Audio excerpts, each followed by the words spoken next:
Assalamualaikum dan salam syaraku sayang bersama saya Fatin Syahra Rosti. Berita dimulakan dengan kunjungan hormat daripada pengasas Kuching Love Book Association, Mel Lu Hun Ing dan pengasas 38 Yayasan Amal Cinta, Datuk Loh Chen Yap terhadap Menteri Pembangunan Wanita, Kanak-kanak dan Kesejahteraan Masyarakat, Datuk Sri Fatimah Abdullah di pejabatnya di Baitul Makmur 2 Petrajaya Kuching pada Selasa. Tinjauan kunjungan hormat itu adalah bagi membincangkan kerjasama untuk mengadakan program amal di kawasan Dewan Undangan Negeri Dun Dalat.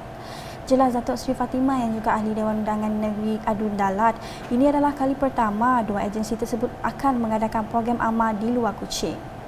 We will be having a meeting to discuss on the visit by the two associations to Dalat. I think that will be the first one outside Kuching and Samarahan. Dalam kunjungan itu juga turut diadakan simbolik penyerahan pelitup muka daripada Kuching Love Book Association dan 38 Yayasan Amal Cinta yang diserahkan Mel Lu Hun Ing kepada Datuk Sri Fatimah. Untuk rekod, Kuching Love Book Association telah menerima sebanyak 5,000 kotak pelitup muka sepanjang tahun 2021.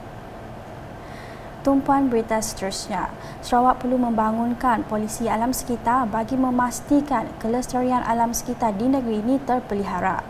Menteri Muda Tenaga dan Kelestarian Alam Sekitar Sarawak, Dr. Hazlan Abang Hikni berkata, ini merangkumi banyak aspek termasuklah pentadbiran.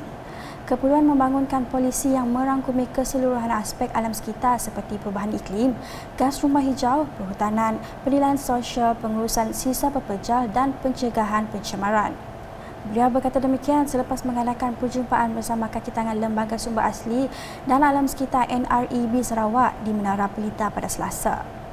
Dalam pada itu, Dr. Hazlan juga menyarankan NREB Sarawak bergerak lebih aktif dan mengadakan kerjasama dengan agensi kerajaan lain dan pihak berkuasa tempatan memandangkan kelestarian alam sekitar adalah tanggungjawab semua pihak. Pada perjumpaan itu, beliau telah diberikan taklimat berhubung dengan peranan dan fungsi NREB, isu-isu semasa berkaitan alam sekitar di Sarawak dan perancangan ke arah matlamat pembangunan MAPAN 2030. Berikutnya, Ketua Masyarakat dan Ketua Kaum KMKK memainkan peranan penting dalam membantu masyarakat di kawasan masing-masing. Menteri Muda Pengangkutan Sarawak, Datuk Henry Jinet memberitahu KMKK perlu bekerjasama dengan wakil rakyat dalam memberikan perkhidmatan yang terbaik untuk membantu masyarakat khususnya di Dewan Undangan Negeri Dun Tasik Biru. Jelasnya, beliau akan menilai sendiri setiap permohonan daripada masyarakat sebelum sesuatu tindakan susulan dilaksanakan. Lalu, merinda aku takkan election tak ada orang kudaan. Itu tanggungan. Jadi Adin oleh 60 tiap mereka dapat dia fokus tiap pupuk ya tiap lawang dekat naik dari Paistum Sarawak ini sebab dari segi kakangan masa kawasan Melayu.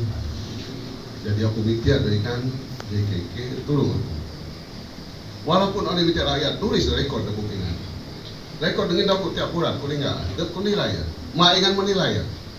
Ingat jembatan perhubungan di antara aku dua rakyat. Mak ingat nilai som. Sebab ini bonam tidak ada election. Ya, aku patut sama dengan itu. Rakyat minta itu nulis, ini rekod. Berikut jelasnya ketika berucap pada Majlis Makan Malam bersama KMKK kawasan Singai di Bodang Gri Kampung Apar pada Isnin. Datuk Henry yang juga Dun Tasik Biru menambah mengenai isu tanah Pimuung Singai, beliau menggesa KMKK bertindak segera mengikut undang-undang dalam menuntut hak ke atas tanah daripada koperasi Singai supaya dapat dibahagikan mengikut kampung atau secara individu. Selanjutnya, Menteri Muda Pelancongan Industri Kreatif dan Seni Persembahan Pelancongan, Datuk Sebastian Ting Chee Yew mengucapkan syabas dan tahniah kepada Persatuan Orang Kurang Upaya Fizikal Miri POKUFM di atas inisiatif mengadakan projek tanaman sayuran hidroponik dan tanaman nanas di Piasau Kem Jalan Pantai Miri. Katanya, kejayaan ini membuktikan mereka yang kurang upaya juga mampu menjayakan projek tanaman sebegini. Ini dalam sini bersama-sama tadi keluar dana memang tadi akan syabas lah kepada semua sini kampung. Saya tengok ini tadi briefing ini Memang bagus. Tahniahlah satu kali ya. Saya Katanya ketika menyampaikan ucapan selepas mengadakan lawatan ke pusat aktiviti POKUFM pada Selasa. POKUFM merupakan sebuah pertubuhan yang diasaskan oleh beberapa orang kurang upaya OKU kategori fizikal dengan sokongan masyarakat yang prihatin melihat keadaan dan hala tuju masa depan mereka yang berada di Miri. Sehingga kini keahlian POKUFM seramai 29 orang dengan 16 OKU kategori fizikal, 3 OKU kategori masalah pendengaran dan 6 orang sukarelawan. Dalam ucapan itu juga, Datuk Sebastian yang juga Adun Piasau mengumumkan peruntukan sebanyak RM10,000 kepada POKUFM bagi tujuan perbelanjaan utiliti dan aktiviti tahunan. Seterusnya mengenai jalan raya yang terhakis akibat banjir di Kampung Sampat Sebangan yang akan dinaik taraf. Menurut Pegawai Tadbir Sebuyau Aziz Ahmad, projek naik taraf itu melibatkan proses pelebaran jalan sepanjang 201 km dengan kos lebih RM5 juta yang dijangka siap pada bulan Julai 2022. Beliau berkata demikian selepas mengadakan tinjauan bersama pihak Jabatan Kerjaya JKA bahagian Semerahan dan pejabat daerah Sebuyau pada Isnin. Ujarnya lagi, kos naik taraf jalan itu dilaksanakan menerusi peruntukan Agensi Pembangunan Wilayah Bersepadu Semerahan ISDA. Selain itu, turut ditinjau projek membayar pulih jeti di Kampung Seberang Sebuyau. Beralih ke laporan COVID-19 pada Selasa dengan Sarawak mencatatkan 22 kes positif baru sekaligus menjadikan jumlah keseluruhannya meningkat kepada 252,527 kes. Jawatan Kuasa Pengurusan Bencana Negeri JPBN Sarawak menjelaskan daripada jumlah itu 11 kes kategori 1, 9 kes kategori 2 dan 2 kes kategori 3. Kes-kes ini dikesan di 10 daerah di Sarawak seperti tertera.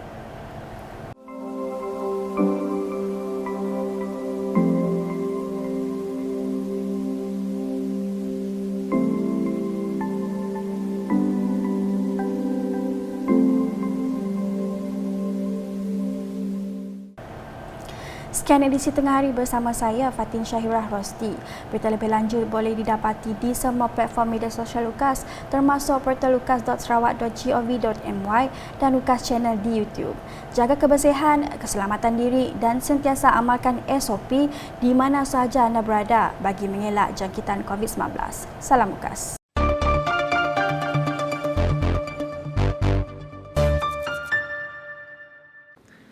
I would strongly advise those planning to return to their villages and longhouses in the interior to take strictest precaution in doing so, because we have noticed a lot of the cases in the interior is being imported from the urban area. So when you go back, please take care. We hope do your testing using COVID-19 safety kit. I'm sure everybody is doing it already here, including myself this afternoon. This is the least you can do to protect our grandpa, grandma, parents, aunties and uncles, the young one from the COVID-19.